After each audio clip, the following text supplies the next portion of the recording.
जी student अस्सलाम वालेकुम। उम्मीद करती हूँ बेटा आप सब ठीक हैं। आज का जो हमारा टॉपिक स्टार्ट हो रहा है बिजनेस लॉ का वो है ऑफर एंड एक्सेप्ट वो है हमारा ऑफर एंड प्रपोजल वाला क्वेश्चन नंबर 5। ठीक है, क्वेश्चन नंबर 5 आपके बुक पेज पे आप देख लीजिएगा और यहाँ जो नोट्स हैं इसमें है क्वेश्चन नंबर 5 आपका डिफाइन ऑफर और proposal. What are the legal essentials और elements for the valid offer और proposal, how it can be revoked. अब हम देखते हैं सबसे पहले ऑफर और प्रपोजल क्या है। तो कहते हैं कि the definition of offer and proposal, the word proposal and offer are synonyms and are used interchangeably. Section 2A defines a proposal as when one party signifies to another his willingness to do or to abstain from doing anything with a view to obtaining the assent of that other to such act or abstinence, he is said to make a proposal. दो चीजें हैं आपकी इस definition में जो बताई जा रही हैं। पहली चीज क्या है कि किसी एक शख्स जो है वो ऑफर कर रहा है किसी दूसरे को कुछ काम को करने के लिए या किसी काम से रुकने के लिए, ठीक है। और दूसरी चीज क्या है कि सामने वाले की उसमें विलिंगनेस भी शो हो रही हो कि वो उस काम को करना चाह रहा है अपनी मर्जी से। तो इसको हम ऑफर और प्रपोजल कहेंगे, ठीक है। यहाँ पे अब देखते हैं, हम कहते हैं the definition of an other consist of two of an offer consist of two parts. The first one is that there must be an expression of the willingness by one to another to do or to abstain from doing something. And the second point, the expression of willingness must be made to obtain the assent of the other person to such act or abstinence. ठीक है, पहले वाले में क्या है वही बात जो मैंने अभी बताई कि यहाँ पे देखेंगे कि किसी को जो है वो अपने एक्सप्रेशन के साथ या जिस तरह से भी, ठीक है, जैसे कि आपने पढ़ा था कि एक्सप्रेस कॉन्ट्रैक्ट जो था हमारे पास, हाँ, एक था एक्सप्रेस कॉन्ट्रैक्ट, दूसरा था इम्प्लाइड कॉन्ट्रैक्ट। तो यहाँ पे जो एक एक्सप्रेशन के साथ अपनी विलिंगनेस शो करते हुए किसी को बताना, उस ऑफर करना, उसके लिए ऑफर के लिए कॉन्ट्रैक्ट के लिए। और दूसरा क्या है कि सामने वाला भी उसको विलिंगनेस शो कर रहा हो उस काम को करने के लिए, तो तब ये वैलिड कॉन्ट्रैक्ट और ये ऑफर जो है वो ऑफर या प्रपोजल जो है तब ये वैलिड होगा और तब ये किया जाएगा। तो कहते हैं the offer must be made with in the intention of creating legal relations. इसका मकसद सिर्फ और सिर्फ लीगल एक्टिविटीज वाला होना चाहिए, otherwise there will be no agreement. अगर ये लीगल एक्टिविटी से हटके होगा तो इसमें लीगली अगर एक्ट नहीं करेंगे तो फिर ये ओके नहीं किया जाएगा, इसकी परमिशन नहीं मिलेगी। एग्जाम्पल कहते हैं A offer to sell his watch to B for 100 rupees. A is making an offer to B, ठीक है, यानी कि ये ऑफरर बन गया। और किसको ऑफर की जा रही है, ऑफर कौन है, कहते हैं A says to B I am willing to sell my car for 3 lakh, are you interested to buy it. A makes an offer to B, ठीक है। यहाँ पे उसको जो है वो कहा जा रहा है कि मुझे ये सेल करनी है बी तुम्हें, तो ये तुम ले लो। लेकिन यहाँ क्या कहा जा रहा है कि मैं ये करना चाहता हूँ, ऐसा मेरी ख्वाहिश है, तो क्या तुम इसमें इंटरेस्टेड हो या नहीं। यहाँ उसे ऑप्शन दिया जा रहा है टू डू और टू अब्सटेन का, ठीक है, कि करना चाहते हो या फिर नहीं करना चाहते हो। अच्छा, उसके बाद है हमारे पास, कहते हैं डेफिनेशंस। अब हम देखते हैं नेक्स्ट वन। सबसे पहले हम देखते हैं डेफिनेशन ऑफ ऑफर, ठीक है। ऑफर की डेफिनेशन क्या है, कहते हैं कि the person making the offer is called the offeror, ठीक है, और प्रोमिजर और प्रपोजर जो कि ऑफर दे रहा है। एंड ऑफरी कौन है, जिसको ऑफर की जा रही है, the person to whom the offer is made is called the offeree और प्रपोजर, ठीक है। और द ऑफरी और प्रोमिजी होना, प्रपोज, अच्छा प्रपोजर ही इसको भी कहेंगे, ठीक है, और प्रोमिजी होगा, ठीक है। अब यहाँ पे कहते हैं कि promisor, the person accepting the offer is called the promisor और एक्सेप्टर, ठीक है। जो एक्सेप्ट करेगा ऑफर को, ये तो ऑफर देने वाला है, ठीक है, जिसको दी जा रही वो, लेकिन जिस शख्स ने ऑफर को एक्सेप्ट कर लिया तो फिर क्या है, कहते हैं कि वो जो है वो फिर प्रोमिसर और एक्सेप्टर बन जाएगा। चले, उसके बाद हम देखते हैं, कहते हैं कि इट मे बी एक्सप्रेस और इम्प्लाइड। ठीक है, कहते हैं कि ऑफर जो है ये एक्सप्रेस भी हो सकती है और इम्प्लाइड भी हो सकती है, जो कि इसके एसेंशियल्स में है, इंपॉर्टेंस जो है इसकी। कहते हैं एन ऑफर में be made either by the words or by conduct. An offer which is made by words spoken or written is called an express offer. The offer which is made by the conduct of a person, this is called implied offer। ठीक है, हमने पहले पढ़ा था, क्या पढ़ा था कि जो एक्सप्रेस होता है उसमें आप बोल के एक्सप्रेस करके चीज़ों को बताते हैं, और जो इम्प्लाइड कॉन्ट्रैक्ट होता है उसमें रिटर्न या ओरल नहीं होता, इसमें जस्ट आपके एक्सप्रेशंस जो हैं वही आपके ऑफर को और प्रपोजल को और इसके एक्सेप्टेंस को शो कर देते हैं। एग्जांपल्स कहते हैं कि M says to N that he will sell his motorcycle to him for 40,000। It is an express offer. A railway coolie carries the luggage of B without being asked to do so.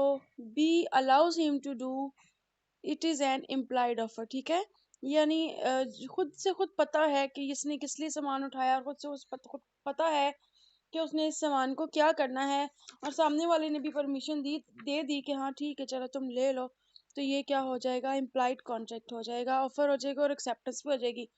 अब third example क्या है, the new Khan transport company runs buses on different routes to carry passenger at the scheduled fares. This is an implied offer by the company. ठीक है, अब एक बस है, जैसे कि आप यहाँ पे वाकेट की गाड़ियों की मिसाल लें, तो हमें पता है कि हाईएस्ट आएगी या कैरी आएगी, तो दोनों के अपने अपने रूट हैं, एक 1 रूट जाएगी एक 7 रूट जाएगी, तो हमारी मर्जी है, हम दोनों में से हमने जहाँ जाना है दोनों गाड़ियाँ आएंगी, हम जिसमें चाहें बैठ जाएं, और फिर हमें पता है कि फिक्स उनका रेट है रेंट का, जिस पे भी हम बैठेंगे हमने उसको उतना पे कर देना है। वो अगर हम वैसे भी बैठ जाएंगे उनसे नहीं पूछेंगे तो भी वो आपको कुछ नहीं कहेंगे। ठीक है, खामोशी से बैठ जाएं, और उतरने से पहले खामोशी से उनको रेंट दे के चले जाएं, वो तब भी कुछ नहीं बोलेंगे। ठीक है, तो यहाँ पे इम्प्लाइड कॉन्ट्रैक्ट की सूरत आ जाएगी। अच्छा, एक बात मैं आपको बता दूं बेटा, ये जो बिजनेस लॉ का सब्जेक्ट है ना, ये पूरे का पूरा बेस करता है एग्जाम्पल्स पर। यहाँ पर जितनी डेफिनेशंस हैं कह लेंगे उतनी या उससे डबल आपको एग्जाम्पल्स अपने माइंड में रखनी पड़ेंगी, और माइंड में ना रख सके तो बनानी पड़ेंगी। ठीक है, आप देख सकते हैं बहुत सारी एग्जाम्पल्स रिपीट हो रही हैं, वो रिपीट इसीलिए हैं ताकि आप लोगों को याद करने में आसानी हो, आप लोगों को एग्जाम्पल्स खुद से खुद बनाने में आसानी हो। लेट सपोज आपको बस इतना समझ आ जाए कि एक्सप्रेस और इम्प्लाइड पहली हेडिंग का नाम है, तो आपको पता होना चाहिए कि एक्सप्रेस क्या होता है, इम्प्लाइड क्या होता है, उसको यहाँ बता के उसकी वैलिड एग्जांपल्स आपने यहाँ पे बता देनी है। ठीक है, अब ये देखें यहाँ पे इन्होंने न्यू न्यू एग्जांपल्स दी हैं, यहाँ से पिछली वाली एग्जांपल्स भी आप उठा के लिख सकते हैं, जो पिछली वाली में जब हमने एक्सप्रेस और इम्प्लाइड वाला कॉन्ट्रैक्ट का वो पढ़ा था तब भी जो एग्जांपल्स थी वो भी लिख सकते हैं, और खुद से भी कोई बना सकते हैं। Examples are too much important. इससे पहले भी एक और चीज़ इम्पोर्टेंट है, वो है हमारे पास सेक्शन। कॉन्ट्रैक्ट लॉ सेक्शंस जो हैं, ये अगर आपने याद कर लिए तो ये बहुत अच्छी बात है, और अगर आप नहीं कर पाते तो कीप इन योर माइंड की गलती की गुंजाइश नहीं है, क्योंकि अगर आपने गलत लिख दिया तो नंबर कट जाएगा, नहीं लिखा तो हो सकता है कि नंबर मिले नहीं तो कटे भी नहीं। ठीक है, इस चीज़ का ख्याल रखना है। चलें, उम्मीद करती हूँ आपको ये पॉइंट समझ आया होगा। नेक्स्ट पॉइंट में स्टार्ट कर रही हूँ, कहते हैं कि it must create legal relations. दूसरी चीज़ हमने क्या पढ़ी थी कि इसमें लीगल रिलेशंस होने चाहिए, तभी ऑफर एंड प्रपोजल वाला काम हो पाएगा। आप कहते हैं कि the offer must be made in order to create legal relations otherwise. ठीक है, there will be no agreement, कोई एग्रीमेंट नहीं होगा अगर ये लीगल नहीं होगा। If an if an offer does in to give rise to legal obligation between the parties, it is not a valid offer in the eye of law। ठीक है, यानी कि लॉ में इस चीज की परमिशन नहीं मिलेगी, लॉ इसको वैलिड ऑफर नहीं कंसिडर करेगा अगर इसमें लीगल ओब्लिगेशन, लीगल जो है रिलेशन अगर इसमें वो राइज नहीं करते, इसमें वो नहीं बनाते, कोई इलीगल एक्टिविटी है तो फिर ये वैलिड कॉन्ट्रैक्ट नहीं होगा। जैसे कि कहते हैं कि A invites to B on dinner, ठीक है, B accept the invitation, it does not create any legal relation, there is no any contract, ठीक है। ये जो डिनर पर इनवाइट करना है ये सोशल एग्रीमेंट्स में आ जाता है। तो ये सोशल एग्रीमेंट के लिए जिस जिस पर आप केस नहीं कर सकते वो लीगल रिलेशन नहीं होता, ठीक है। अगर यहाँ पे वो डिनर के लिए नहीं भी आएगा तो आप उस पर केस नहीं कर सकते कि हमने इतने पैसे लगाए, खाना बनाया, मेहनत की, तो हमें अब उसके बदले में मुआवजा दिया जाए, कंपनसेशन चाहिए, ऐसा नहीं हो सकता क्योंकि ये सोशल एग्रीमेंट है, ये लीगल रिलेशन नहीं इसमें आपका बना, ठीक है। अब कहते हैं कि A offers to sell his watch to B, A ने बी को वॉच सेल करने के लिए ऑफर किया for 200 and B agrees, there is an agreement because here is the parties intent to create legal relations, ठीक है। यहाँ पे ये जो है ये क्या बन जाएगा, ये लीगल रिलेशन बन गया है क्योंकि उन्होंने किसी चीज के बारे में बात की है, एग्रीमेंट हो रहा है। उसके बाद कहते हैं three friends join to enter a newspaper competition and agreed to share any winnings. It was held the intended to create legal relation and their agreement was therefore a contract. क्या कह रहे हैं कि तीन दोस्तों ने न्यूज़पेपर कंपटीशन में हिस्सा लिया और कहा कि तीनों में से चाहे कोई भी जीते, क्या करेंगे, जो भी हमें इनाम मिलेगा वो हम तीनों आपस में शेयर करेंगे, ठीक है। तो ये भी एक एग्रीमेंट हो गया, ठीक है, और ये लीगल रिलेशन है, कहते हैं कि ये अलाउ है और ये एग्रीमेंट भी मेड हो गया है और ये एक कॉन्ट्रैक्ट है, ठीक है, लीगल रिलेशन है। उसके बाद कहते हैं it must be define and clear, जो भी आप ऑफर करेंगे ये डिफाइन होनी चाहिए, क्लियर होनी चाहिए, वाज़ेह होनी चाहिए कि इसमें किस चीज़ के बारे में बात कर रहे हैं। And offer must B definite and clear, if the terms of an offer are not definite and clear it cannot be called a valid contract, valid offer. If such offer is accepted it cannot create a binding contract, कि पता ही नहीं कि कौन सी चीज़ है कौन सी नहीं है। जैसे कहा कि 100 बुक्स परचेज करनी है, ठीक है, हमने पहले भी पढ़ा था। तो अगर 100 बुक्स परचेज करनी, अब ये नहीं बताया कि कौन सी बुक्स हैं, ये नहीं बताया कि कितनी पेमेंट है, ठीक है, तो क्या है कि ये ऑफर जो है वो क्लियर एंड डेफिनेट नहीं है, इसलिए ये वैलिड नहीं होगी। अब ये देखें यहाँ पे क्या कहते हैं एग्जाम्पल में, two A has two motorcycles, he offers B to sell one motorcycle for 27,000, it is not a valid offer because it is not clear कि which motorcycle A wanted to sell, ठीक है, यहाँ पे mention ही नहीं है कि दोनों में से कौन सी वाली बाइक सेल करनी है, इसलिए ये ऑफर जो है ये आपकी वैलिड नहीं होगी, ठीक है, इसमें लीगल रिलेशन नहीं होगा। हाँ, अगर उसने कहा होता कि A has two motorcycle, let's suppose कौन सी होती है होंडा एंड 70, ठीक है, and he offers to B to sell one motorcycle, to sell Honda motorcycle for 27,000, तो तब ये आपकी ऑफर जो है ये वैलिड हो जाती है, यहाँ पे लीगल रिलेशन बन जाता, ठीक है। तो ये डेफिनेट और क्लियर भी हो जाती और फिर ये ऑफर जो है वो एक्सेप्टेंस के उसमें आ जाती, ठीक है, लॉ की तरफ से। अच्छा, उसके बाद कहते हैं इट इज डिफ क्या लिखा हुआ है ये, डिफरेंट है, सॉरी, मिस्टेक, स्पेलिंग मिस्टेक है। कहते हैं कि it is different from invitation to offer. अच्छा, अब क्या है, कहते हैं कि अगली चीज क्या है इसमें, an offer is different from an invitation to offer, it is also called invitation to treat और invitation to receive offer. An invitation to offer looks like offer but legally it is not offer. एक offer दी है जो कि सिर्फ एक invitation है, ठीक है, डिफरेंट तरह से ऑफर दी है जो कि एक इनविटेशन है, तो भी कहते हैं कि ये लीगली दिख सकती है लेकिन होगी नहीं जब तक कि ये ऑफर उसको एक्सेप्टेंस नहीं कर ली जाती। कहते हैं in case of any invitation to offer the person sending out the invitation does not make the an offer, ठीक है, कहते हैं कि इनविटेशन को भेज देने से ये डिफरेंट है ऑफर हो नहीं जाएगी, ठीक है। ये it is just a proposal कि आपने किसी को इनविटेशन भेजा, आगे अगर वो उसको ज्वाइन कर लेते हैं, ठीक है, ओके कर लेते हैं, तो ये कॉन्ट्रैक्ट हो जाएगा, नहीं करेंगे तो नहीं होगा। देखते हैं यहाँ पे, कहते हैं in case of any invitation to offer the person sending out the invitation does not making an offer but only invites the other party to make an offer. His objects is to inform that he is willing to deal with anybody who, after getting such information, is willing to open negotiation with him. Such invitation for offers are not offers according to law and so cannot become agreement by acceptance. अच्छा, example देखते हैं। पहले कहते हैं कि quotations, catalogues of prices, display of goods with prices, issue of prospectus by companies are examples of invitation to offer. अब यहाँ पे क्या कह रहे हैं कि ये जो है इनविटेशन है ऑफर के लिए, ठीक है। ये ऑफर की जाती है, जैसे क्या होता है ना, कंपनी शेयर इशू करती है, डिबेंचर्स इशू करती है, तो उसके लिए वो प्रोस्पेक्टस इशू करती है बैंक के थ्रू। फिर क्या होता है कि प्रोस्पेक्टस इशू होता है, सारे लोग उसको परचेज करते हैं, उसको सबमिट करवाते हैं। तो जब तक देखिए उन्होंने एक ऑफर की, उन्होंने भी उस ऑफर को एक्सेप्टेंस दी, लेकिन ये इनविटेशन है। तो इनविटेशन जब वो दोबारा से एक्सेप्टेंस के दर्जे में ले आएंगे तो फिर ये ऑफर हो जाएगी। अगर वो नहीं एक्सेप्ट करेंगे तो ऑफर नहीं होगी। जैसे कि शेयर्स, अगर हम कहते हैं कि किसी ने शेयर्स इशू करने के लिए प्रोस्पेक्टस इशू किया, ठीक है। अब क्या हुआ, कंपनी ने प्रोस्पेक्टस इशू किए और जो है लोगों ने, उनको चाहिए थे कंपनी के 1000 उन्होंने शेयर्स सेल करने थे, लेकिन 1000 की जगह 1100 लोगों ने प्रोस्पेक्टस परचेज करके इस एप्लीकेशन सबमिट करवाई।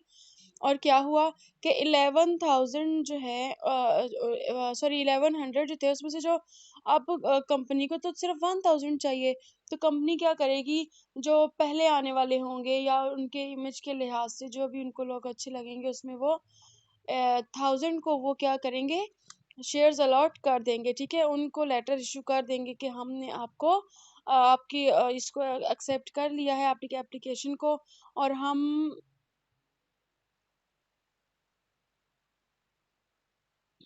हमने आपकी ऑफर को एक्सेप्ट कर लिया है, और हमने क्या किया है, आपको आपको शेयर्स इशू करेंगे हम, ठीक है। तो ये वो तो उनके लिए तो एक्सेप्टेंस हो गई, ठीक है, उनके लिए तो ये लीगल रिलेशन हो गया। लेकिन जो बाकी के 100 हैं, ठीक है, उनको किसी भी वजह से उन्हें कह दिया जाएगा कि हम आपको, आप लेट आपने ज्वाइनिंग की है या जिस भी वजह से हम आपको जो है वो शेयर्स इशू नहीं कर सकते, ठीक है, लिमिट पूरी हो चुकी है, या कोई भी उनको आगे से जो है एक्सप्लेनेशन देकर उन्हें इनकार किया जा सकता है। तो ये इनकार क्या बन जाएगा, ये उन 100 लोगों के साथ ये इनविटेशन सिर्फ इनविटेशन बन के रह जाएगा। ये यहाँ वाला एग्जाम्पल की तरह ही बस इसको करेंगे, ठीक है, इनविटेशन रह जाएगा, यहाँ पे कोई भी लीगल उनके साथ रिलेशन कायम नहीं होगा, ठीक है। सिंपल सी बात है, किसी को हम इनवाइट करते हैं, मैं के आए आप हमारे साथ काम करें, ठीक है, लोग आएंगे जिसको आप एक्सेप्ट करेंगे कि ठीक है, अब मैं आप हो सकता है 5 लोगों ने कहा कि मैं आपके साथ काम करूंगी, ठीक है। मैं 5 में से कहती हूँ कि मुझे 4 चाहिए, मैं 4 को ले लिया, एक को छोड़ दिया, तो जिसे एक को छोड़ दिया उसके साथ लीगल रिलेशन नहीं है, और जिसके साथ कर लिया उसके साथ लीगल रिलेशन कायम हो गया, ठीक है। अच्छा, फिर भी कोई चीज ना समझ आई हो तो पूछ लीजिएगा। कहते हैं सेकंड एग्जांपल इसकी, display of goods in an auction sale is not an offer, rather it is an invitation to offer. The offer will come from the buyer in the form of bids, ठीक है। जब in the form of bids, not form, कहते हैं कि क्या होगा, auction में जो चीजें पड़ी हुई होती है नीलामी में, अब यहाँ पे वो पड़ी हुई चीजें ऑफर नहीं है, लेकिन हाँ जब बिड्स होगी, तो बिड्स के थ्रू जब वहां पे बोली लगेगी, तो उस बोली के थ्रू क्या होगा, बायर्स की तरफ से उसकी ऑफर की जाएगी, जिसको से सेलर एक्सेप्ट करेगा, जो लास्ट उसकी बिड होगी जिसपे एक्सेप्टेंस होगी, उसी को वो सेल किया जाएगा, उसी के लिए वो ऑफर बनेगी, बाकी कहने वालों के लिए वो ऑफर नहीं कहलाएगी, ठीक है। उसके बाद कहते हैं इट मे बी स्पेसिफिक और जनरल।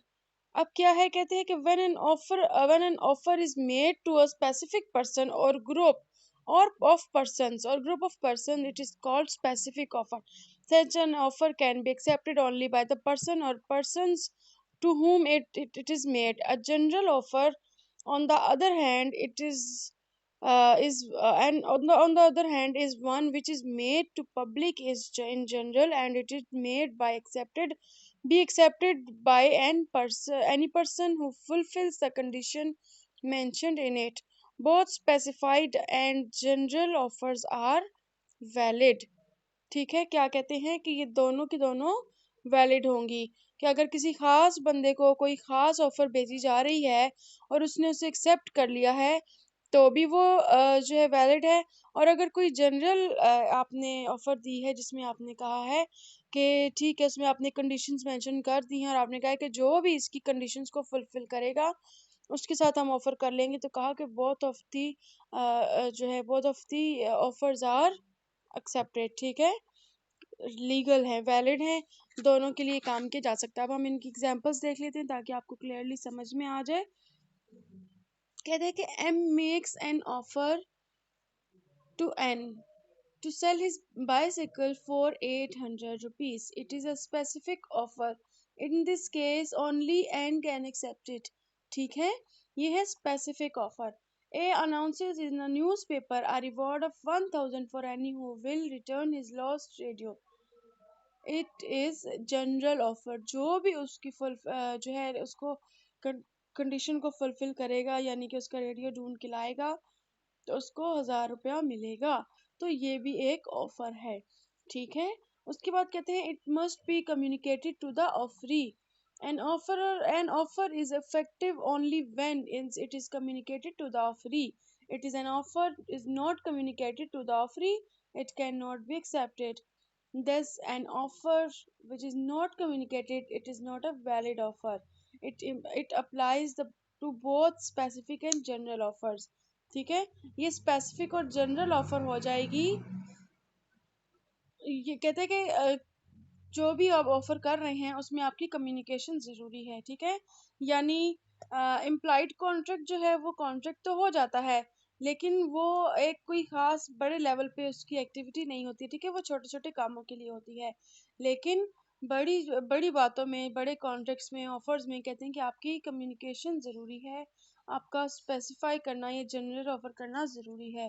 कहते हैं कि एग्जांपल्स क्या हैं। A without knowing that a reward has been offered for the arrest of a particular criminal catches the criminal and inform the police, A cannot recover the reward, he was not aware of it। ठीक है, जो चीज़ communicate की जाएगी, जो चीज़ offer की जाएगी उसी पे आप वर्क करेंगे तो वो आपका वैलिड कॉन्ट्रैक्ट होगा।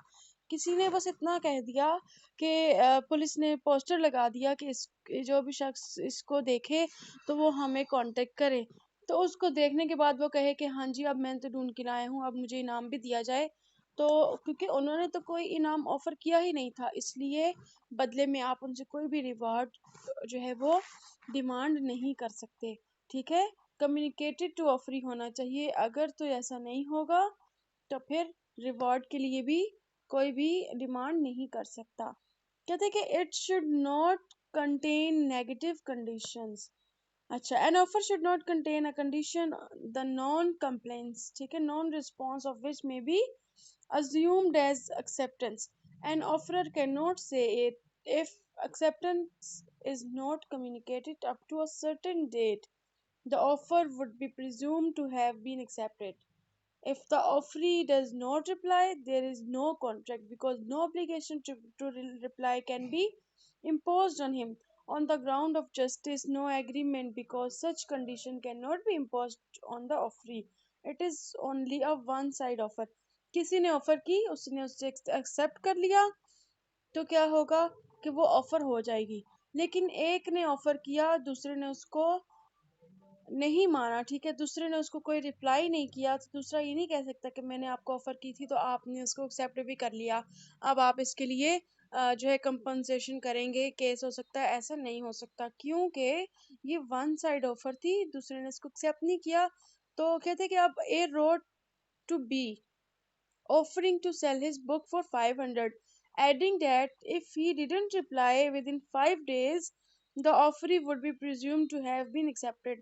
हाँ, एक और बात जो यहाँ वाली अभी डिस्कस रह गई थी, up to date certain date, कि उसने कहा कि आपको मैं ये लेटर लिख रहा हूँ, अगर आपने इसको देखने के 5 दिन के अंदर अंदर मुझे रिस्पॉन्स नहीं किया तो मैं समझूंगा कि आपने इसे एक्सेप्ट कर लिया, ठीक है। और अगर आपने मुझे रिस्पॉन्स कर दिया, ठीक है, तो फिर इस इट मीन्स कि ये नहीं होगा। कहते कि the offeree would be presumed to have been accepted, ठीक है। There is no agreement between such condition can not be imposed on the offeree, it is only a one side offer. कहते हैं कि तब भी कोई एग्रीमेंट नहीं बनेगा। क्यों नहीं बनेगा? क्योंकि उसने खुद से खुद कहा कि मैं आपको ये दे रहा हूँ। अब हो सकता है कि उसको लेटर मिला ही ना हो सकता है कि वो किसी भी वजह से रिप्लाई ना कर पाया हो सकता है उसने रिप्लाई किया हो लेकिन उस तक ना पहुंचा हो। तो ऐसी सूरत में ये बिल्कुल भी नहीं हो सकता कि कोई कहे कि मैं आपको ऑफर कर रहा हूँ। जैसे कि लेट्स सपोज मैं कहती हूँ कि उस्मान, ठीक है, मैं कहती हूँ कि उस्मान आप मेरे से आके नोट्स लेकर जाइए और कॉपी करवा के सबको दे दें, ठीक है। और अगर आप नहीं आए तो मैं समझूंगी कि आप नहीं, ये तो गलत होगी। उम, कोई और एग्जांपल होनी चाहिए। चलें अभी इस पे डिपेंड करें, अभी मेरे माइंड में नहीं आ रही। या चलें हम इस तरह से ही कर सकते हैं कि मैंने लेटर लिखा, ठीक है।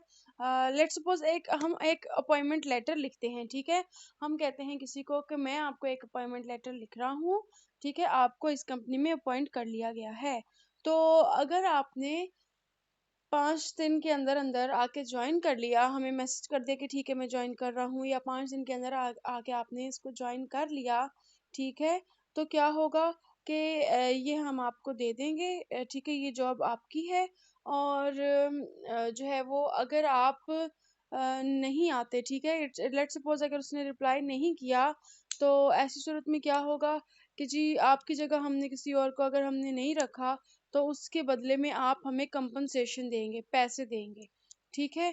ऐसी बात हम किसी से कह देते हैं क्योंकि हमने किसी और को नहीं रखा, आपको अपॉइंट कर लिया है इसलिए। लेकिन क्या हुआ, मैंने लेटर सेंड किया, सामने वाले को मिला ही नहीं, या मिला उसने इसको इम्पोर्टेंस ही नहीं समझी, इम्पोर्टेंट ही नहीं समझा। तो ऐसे में क्या है, तो अब मैंने उसे अपॉइंट किया था, वो आए या ना आए उसकी मर्जी है। तो अब मेरे पे कोई लीगल रिलेशन मेरा उसके साथ नहीं बना है कि मैं उससे कहूँ कि हाँ जी अब तुम आके मुझे पे भी करके जाओ क्योंकि तुम्हारी वजह से मेरे इतने दिन ज़ाया हुए हैं। ऐसा नहीं हो सकता, ठीक है। ये वन साइड ऑफर है और इसमें हम कोई भी नेगेटिव कंडीशन लगा के हम नहीं कह सकते कि जी अगर आपने ऐसा नहीं किया तो आपको नुकसान पड़ना पड़ेगा। ऐसा नहीं हो सकता। हाँ, अगर उसने कह दिया कि मैं आऊँगा, ठीक है, सामने वाले ने रिप्लाई कर दिया कि ठीक है आई विल कम, और उसके बाद वो नहीं आता इस कंडीशन को सुनने के बाद भी कि अगर आपने 5 दिन में के बाद आने में लेट किया तो उतने डेज के लिए आपको कंपनसेशन देनी होगी। तो ऐसी सूरत में फिर हम उससे हमारा क्योंकि लीगल रिलेशन बन गया उसकी एक्सेप्टेंस के साथ, तो ऐसी सूरत में हम उसे कंपनसेशन के लिए कह सकते हैं, अदरवाइज उसकी एक्सेप्टेंस के बगैर नहीं कह सकते। अचानक से खुद से एग्जाम्पल बनाने की कोशिश की है, उम्मीद करते आपको समझ आई। नहीं समझ आई तो बस यहाँ वाली को देख लीजिएगा, ठीक है। सॉरी फॉर इट अगर ना समझ आई हो। ओके, पॉइंट नंबर 8, कितने क्वेश्चन है इसके, बहुत सारे हैं। कहते हैं जी पॉइंट नंबर 8 कहते हैं कि it may be subject to any terms and conditions. अच्छा, कहते हैं कि an offer too may attach any terms and conditions to the offer he makes. He may even prescribe the mode of acceptance. There is no contract unless all the terms of the offer are accepted. It in the mode prescribed by the offerer. It must be noted that if the offerer asks for sending the acceptance by telegram and the offeree sends the acceptance by letter, and the offerer maybe rejects such acceptance।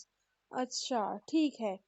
Simple सी बात जो यहाँ पे समझने की है, कहते हैं कि कोई ऐसी ऑफर है जिसमें कहा गया है कि आपकी एक्सेप्टेंस इस तरह से मानी जाएगी। अगर आपने इसके अलावा किसी और तरह से अपनी एक्सेप्टेंस दी तो वो आपका कॉन्ट्रैक्ट हम रिजेक्ट कर देंगे।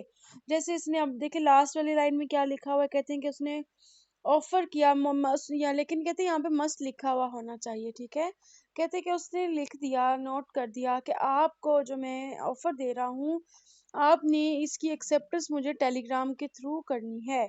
लेकिन उसने टेलीग्राम की बजाय क्या कर दिया, एक लेटर लिख दिया तो कहते हैं कि द ऑफर में रिजेक्ट सच एक्सेप्टेंस, उसको वो एक्सेप्ट नहीं करेगा।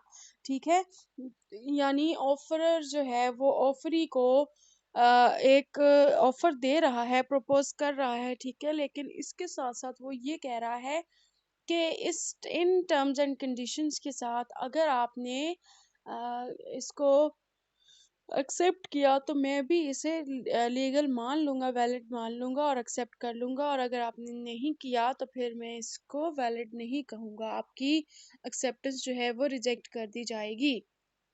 ठीक है, जैसे कि यहाँ पर है, कहते हैं examples, it A asked B to send the reply of his offer by telegram, but B sent reply by letter. A may reject such acceptance because it is opposed to the prescribed mode of communication. क्योंकि जो कहा गया था, जो prescribe किया गया था उसके अकॉर्डिंग नहीं है, वो मोड ऑफ एक्सेप्टेंस उसने नहीं अपनाया, तो इसकी वजह से क्या होगा, टर्म्स एंड कंडीशन को फुलफिल ना करने की वजह से उसकी एक्सेप्टेंस को रिजेक्ट किया जा सकता है। ठीक है, अच्छा, उसके बाद कहते हैं it must not contain cross offers when two parties make similar offer to each other in ignorance of each other's such offer are called cross offers. The acceptance of cross offers does not result in complete agreement. ठीक है, क्या कह रहे हैं कि अगर किसी ने, दोनों पार्टीज ने आपस में एक दूसरे को सेम चीज के लिए, सेम थिंग के लिए क्रॉस ऑफर की है, तो कहते हैं कि फिर यहाँ पे लॉ डज नॉट एग्जिस्ट। ठीक है, एग्रीमेंट नहीं बनेगा। एग्जाम्पल क्या है, on 23rd December 2007 A wrote B to sell him 100 ton of iron at rupees 10,000 per ton. On the same day, B wrote to A buy 100 tons of iron at 10,000 per ton. Same, दोनों ने क्या किया, offer की। There is no contract between A and B because the offers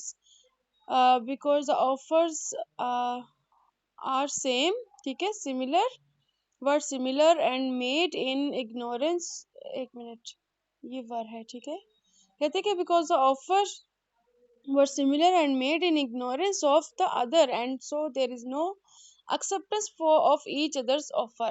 क्या मतलब है, दोनों ने ही 100 टन का आयरन सेल करना था, दोनों ने सेम प्राइस पर सेल करना है और वो दोनों के पास ही मौजूद है, तो यहाँ पर ये ऑफर जो है क्रॉस ऑफर होगी, इसलिए ये वैलिड नहीं होगी।